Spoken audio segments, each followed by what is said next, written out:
Welcome to another edition of Minot Matters here at the Dakotan. We are doing a very special podcast today as we have Elly DesLauriers with us today. Thank you for coming on today, Elly. Yes, absolutely. Thank you for having me. Obviously, there is a not hot topic, but a very big topic that is coming up in Minot right now that you guys brought to City Council recently in the last week and a half, 2 weeks. Obviously, you guys have had your discussions about it much longer. It's Correct, yes. Not out of the blue for you guys. So I want to talk about that today. There's a potential for a new indoor turf facility coming to Minot. Correct. Tell us a little bit about that facility and what it will bring. Yeah, so this process kind of started, a while back for us, but how we brought forth the actual turf facility was through an indoor facility study that we brought with our user groups in our community and got their input. And through that 1.5 year long process, turf really rose to the top of what everybody's number one was. Yeah. And through that process, we went and we identified that.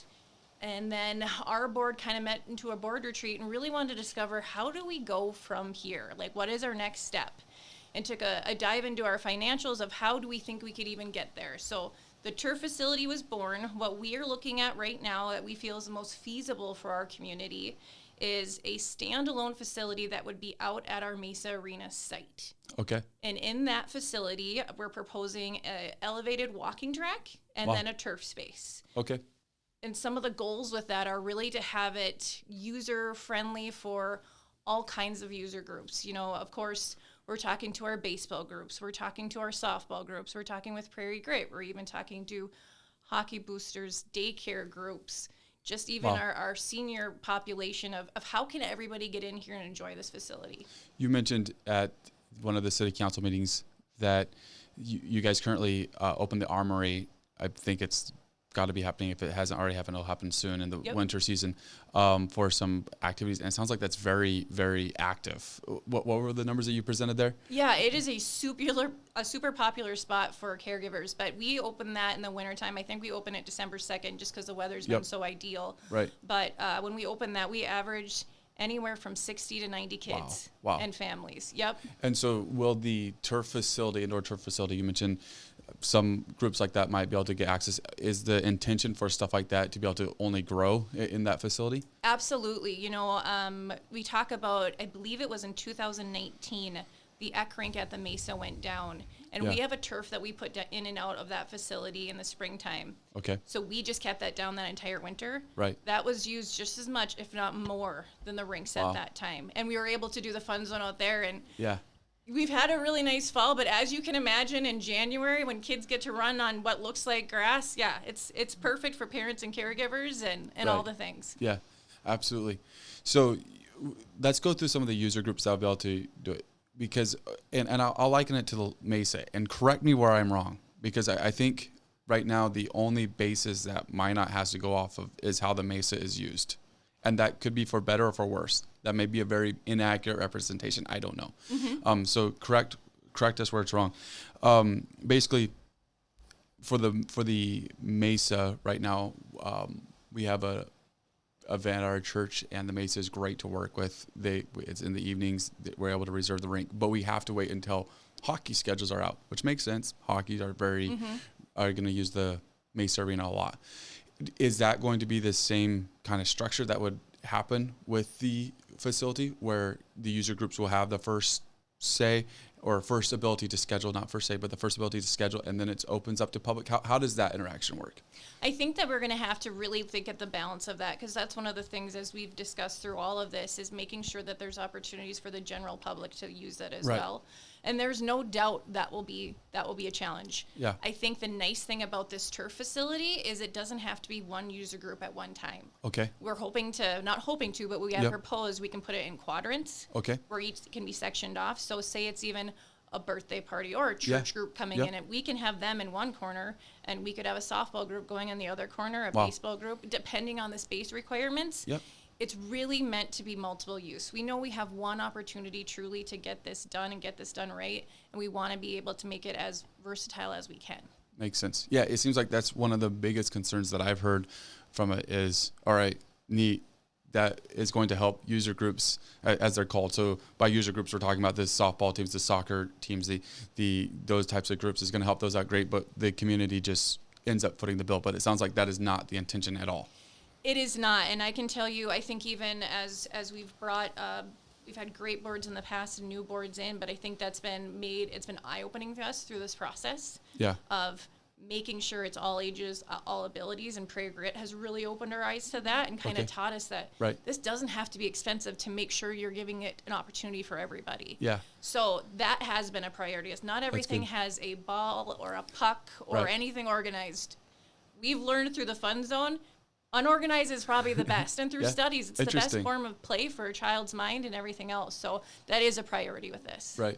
Interesting. So you through studies you're finding, or through studies and through real experience, you're finding that maybe a ball doesn't matter as much. People just want to have a space to go play tag or whatever it might be. Absolutely. Wow. Yeah. It's not so much that I want to sign my kid up. It's like, it's Wednesday and it's pretty chilly outside. I need a place to take them to run off some energy. That's really neat. That's really neat. Now, you guys, and we were talking a little bit before we started recording, you guys, the Park District has kind of had a vision for some type of indoor facility that didn't include ice for a bit. And that dates back to, you're mentioning 2015 when there was a rec center that was proposed. I know that was a lot bigger. And there was comparisons, I believe at the time, to like Williston and other areas that had implemented something similar.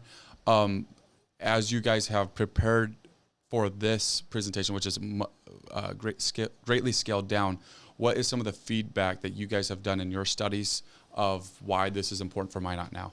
You know, through our studies, and we did do the MARC project, and this, as you mentioned, this is a much scaled down version of that. And I think through our studies and our conversations is people need a space indoor to use, especially when it comes to the general public and our user groups.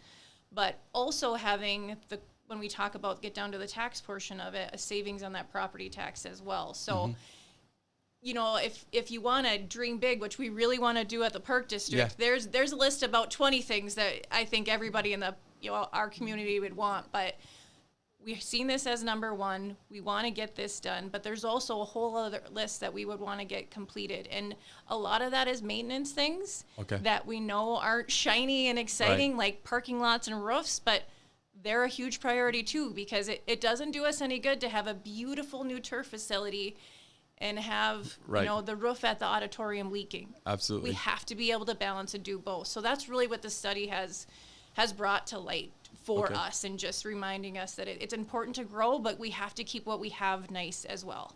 What was the reasoning of putting it over in the Mesa area? So we had purchased that area in 2015, that land, knowing that it was up for sale. It's right by the Mesa. It just makes sense for us. So there will be a space in between those two, knowing that sometime it's a possibility that a fourth rink will come. Right. We're really, this project, we're focusing on the turf. And it is a long-term goal that maybe someday that could all be connected. Yeah. But we believe it's the most feasible and fiscally responsible just to look at that turf facility as a standalone at this time. Right. That makes sense. And you said there's a chance that I understand that this is very futuristic and you're not saying, hey, we're planning on building a fourth rink. That's not what I'm saying. But any chances that it goes the other way where the turf facility would get expanded into that space? Anything's possible. I mean, anything's really possible. I mean, as far as we go, I think we're very careful about saying proposed a lot. Exactly. I mean, logistically, if you have two rinks, you would want them side by side, but nothing is written in stone until the board votes on it and the money's in the bank, basically. So yeah, absolutely. Very interesting. Okay, well, let's talk about the facility a little bit. We talked about a little bit why it came about. It's a 30,000 square foot facility. You're going to be able to have a lot of fun in it. Who do you think is going to impact the most from this facility? Obviously, all of Minot, but there's going to be room to play baseball. There's going to be room to play soccer. There's going to be room to play lacrosse, whatever somebody wants to do in a wide open area. Indoor football games. Yeah. Well, indoor football game might be a little tough for a full field, but there is flag football that absolutely can be played in there. I think, probably a little cliche to say opportunities are endless, but I really think that they are, and I think it gives us an opportunity as the Park District to think outside of the box even more than we usually do, and we have in the past. So, we've even talked, I'm like, can you do wiffle ball in a space like that? Lacrosse has been something that we've done in the past. Oh, really? When we've had that turf in. So that's certainly on the table as well in different programming opportunities. And once again, it's probably not as exciting, but I think maybe just being like, no, you're going to open it and you're going to run and you're going to play. But yeah, no, I think that's good. I think about, those tournaments and the just fun programming that we can bring in. And it's certainly beyond just our community. Right. It's those surrounding communities. We see that at the Shields complex with the turf fields and at Corbett. When we have the not so nice spring that can happen sometimes. Yeah.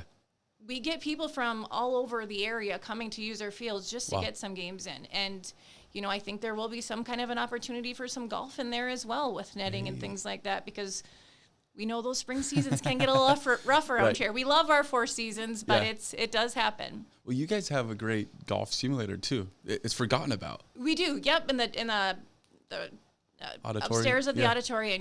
We do have a great golf simulator up there as well. See, you guys took a shot recently. Somebody mentioned at one of your deals that, the parks are so. But when you look at what the parks have going on, you guys do a lot across the board for Minot. You have the simulator. There's stuff I don't know about that you guys have going on. Right. And I think that needs to be highlighted a little bit as well. Yeah, and I appreciate that, and thank you. I think that we are always trying to grow in the most fiscally responsible way, and maybe trying to do things. The pumpkin walk, I think, is prime example of that. That is probably the most fiscally responsible event that we do, because it doesn't cost us very much, but it probably has one of the biggest impacts and community engagement events that we do. That's neat. Okay, so we've talked about fiscal responsibility. So let's talk about the numbers a little bit. Yeah. And there's still more to talk about. We haven't talked about how the economic impact that'll make, and we'll get back to some of that stuff. But there's this proposed 0.5% sales tax. And it's going to be a special ballot that's going to take place. All that stuff will get finalized here soon, but it's going to be probably beginning of summer is when there'll be a special election held. I'm going to ask a first question, which isn't very nice of me, because this one's going to be whatever. But obviously on the November ballot, there's the property tax deal, and that didn't pass, and that's fine. And that was a reason that was given as to why this didn't go on that ballot. Do you guys feel, and this is a conspiracy question, okay? Do you guys feel that it was better off for you guys to do a special election for it, or do you feel like it was better to have it on a main ballot when more people vote? I have no idea. I'm curious if that played into your guys' thinking at all. I guess for us, we really started talking about this we started talking about the idea of it, really started diving into it in June, July of this year. Right.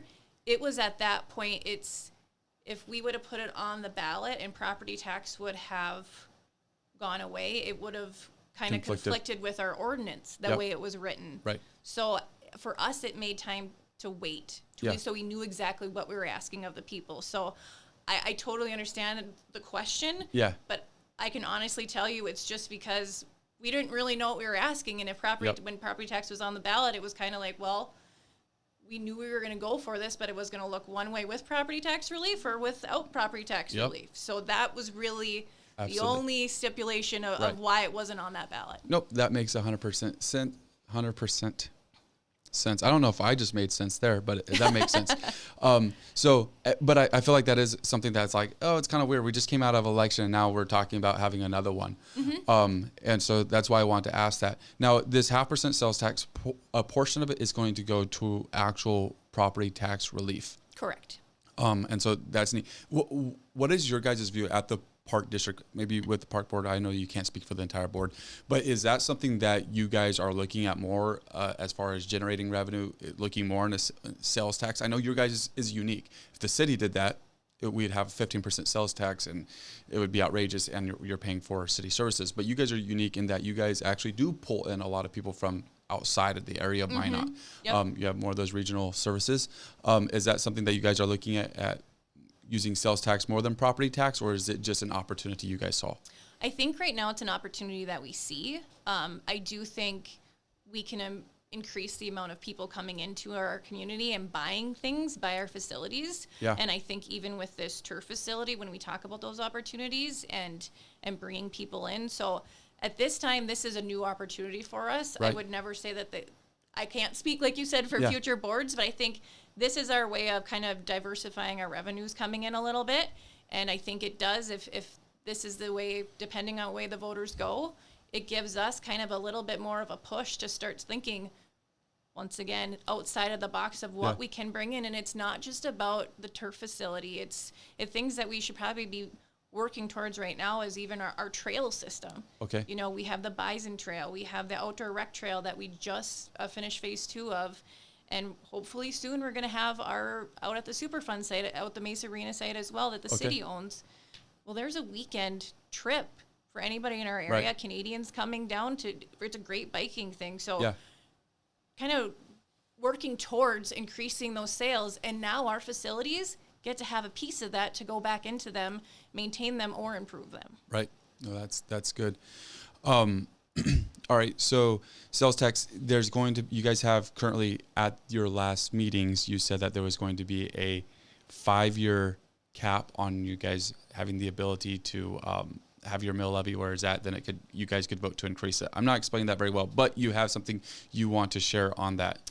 Yes, absolutely. So after our joint meeting with the city, I believe was on the 12th, and then we had the meeting with the city council on the 18th.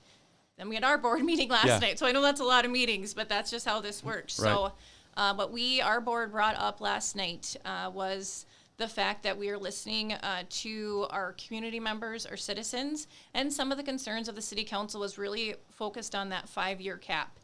Our goal through this process was that 5 years we would look and assess where we're at with a goal of maybe we can lower these property taxes anymore if sales tax is trending and we're bringing more people in. Yeah.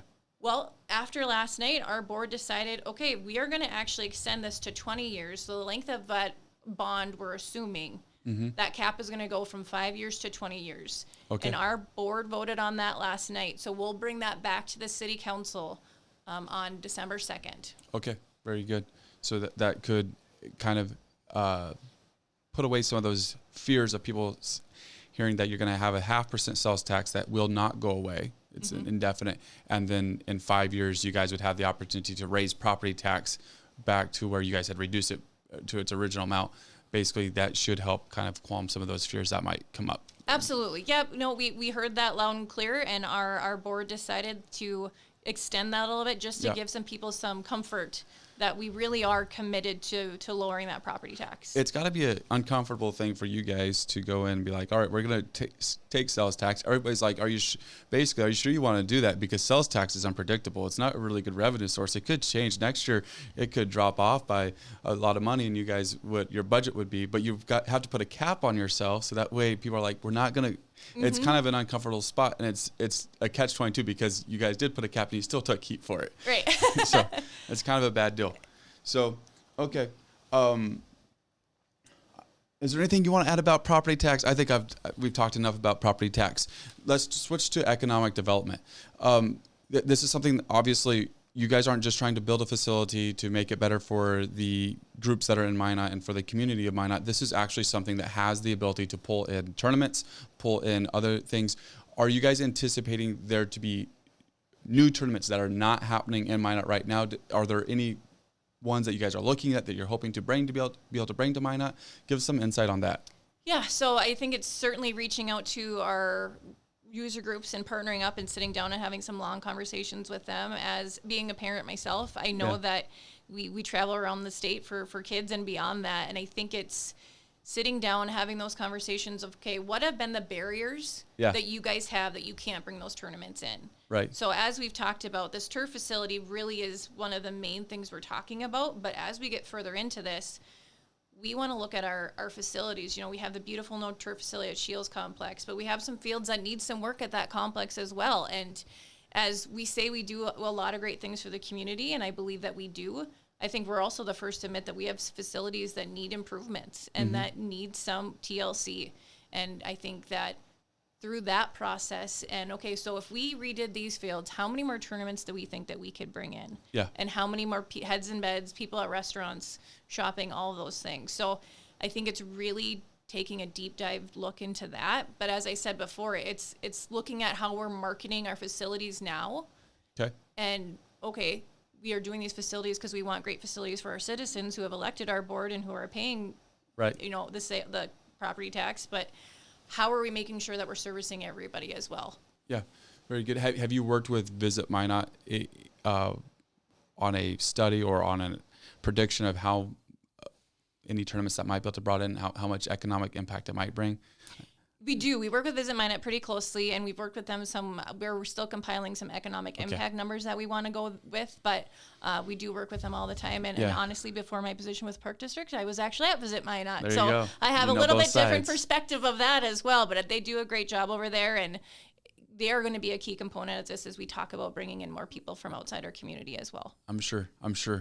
So what about, you've mentioned wiffle ball at the facility.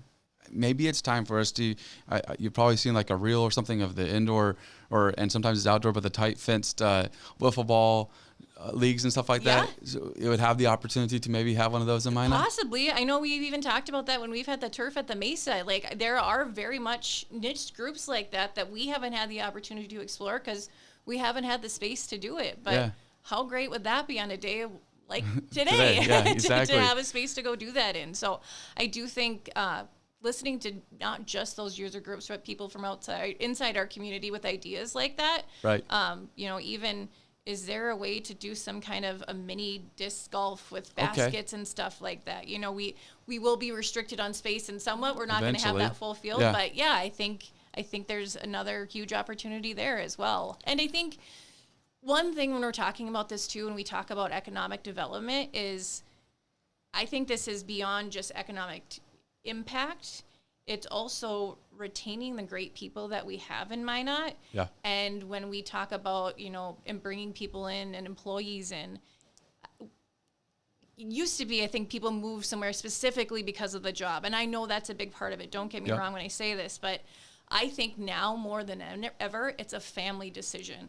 It's like, I want to come here, but what is there for my husband and kids to do, my wife and kids to do? And we have a lot of great things, especially in June and July and August. Yeah. And we have nice things in Minot in our winter months too, do not get me wrong. Right. I think this would be a great addition to that. Yeah, no, that makes sense. Looking at people, even the base, where people are forced to trial Minot. And you see a lot of them do stick around afterwards, but something like this, the number one complaint I think that anybody has with Minot is there's nothing to do. I agree. I agree with the people that say that's a choice. There's a lot to do in Minot. It's just your mindset on it all. But something like this, where you can go play hockey, or you can go run around. Like, what else you want to do? Are you I think it really opens up that ability to retain more people, and then, like you said, be something that might be the clincher on somebody considering Minot or somewhere else. Yeah, sure. And I think having a marketing background, sometimes when I hear that there's nothing to do, it's like, what are we not doing? Yeah. Because it's not even, it's like, how are we getting the information? So I don't want to overuse the word of partnerships, but it's making sure, especially with, our friends and family at the Air Force Base, is getting the information to the right people, because I think they want that information. Yeah. So I think the chamber is amazing at that and forming those relationships, and we've been able to get information to them, but keeping everybody in the loop and on the same page, because we get to the point with planning events, and I'm sure it's a lot of other organizations, you don't want it to fall on the same day. But we have so many great events and things going on. There's only 365 days a year, and if you want to do it on a weekend, there's only so many days. Yeah, so absolutely. It's a great problem to have. It is. There's a lot going on in Minot. How many parks are there in Minot? Oh gosh, you're gonna put me on the spot. Yeah. I think with all of our pocket parts, we're sitting at about 25 plus with all the smaller ones. That's awesome. But we did do a scavenger hunt a couple years ago, and it's just fun to people be like, I've lived here all my life, and I didn't know there was a park there. Exactly. So that's one crazy thing. You're driving along, you're like, oh, that's a park sign right there. I didn't know that was there. I've ran into that a few times. And then you guys have really focused on pickleball courts. We have, yes. Yeah, those have been on the rise. Been enjoying that. I know some of my family have been enjoying that as well. So very cool. I know that's not the subject of today's conversation, though. But is there anything that you want to add? I think the last question I have specifically, and you can morph this into whatever you want it, is like, we've talked about impact in small, but overall, and you've probably already addressed it, but I want to just summarize. What is the impact of a facility like this in Minot? I think the impact of a facility like this of Minot is just adding another aspect to the great quality of life that we already have here. I think it's giving us another opportunity for 4 seasons of activities, which we have now, but we don't, as in Minot Park District, we have a beautiful facility at Minot State, but I think even our friends at Minot State would see that they're almost at capacity there. Yeah. It's hard to schedule. And we know that with this facility, it'll be interesting to schedule as well, but it's really about adding to the quality of life, not only for our community, but our surrounding community. For us, it's that property tax relief portion, which we have heard loud and clear people are concerned about. I think we've done our due diligence as the park district with property tax and keeping it down, but I think this is even just a bigger leap towards that. Yeah. And then bringing in that sales tax and getting it, those people that are coming from outside community to help pay for the facilities that they're using and the improvements. And, you know, when you say that's not what we're talking about today, I truly think it is what we're talking about today, because this is about the maintenance portion of it. And that's, you know, those 25 plus parks they have playgrounds, they have swings, they have all those things. And we have inspectors that come around for the park district, and, you know, to keep them safe and up to standards, there's replacements that come with those as well. So it really is full circle with this. Right. No, that's neat. It'll impact all the areas of the park district with it. Yeah. I think people see the nice new park. No, some people see the nice new parking like that's nice, and then they don't think about the maintenance portion. That's a huge part. Many ways more expensive. And you know, I think that's the goal to an extent, is that it's seamless. Yeah. But I can tell you, we have a whole maintenance department that really keeps the park district running in every aspect. You know, it's when you walk by the beautiful flowers, we have our horticulture department, and same with the zoo and the Mesa and the Cameron just down the street here, and the auditorium when you go and the concessions are going. All of these things are recreational programming. You just go and you have fun, and that's what you are exactly supposed to do. Right. There's a whole team of people making sure that is what you see on that side of it. Yeah, that's awesome. That's awesome. Well, I appreciate you coming on today. Thank you for having me anytime. Absolutely. Thank you for watching this episode of Minot Matters here at the Dakotan. Be sure to like and subscribe, and stay tuned, because we will bring you any of the updates concerning this 0.5% sales tax and the new turf facility, property tax reduction, a lot with it. So we'll just keep you updated on everything. Appreciate you watching this episode. Have a great rest of your day.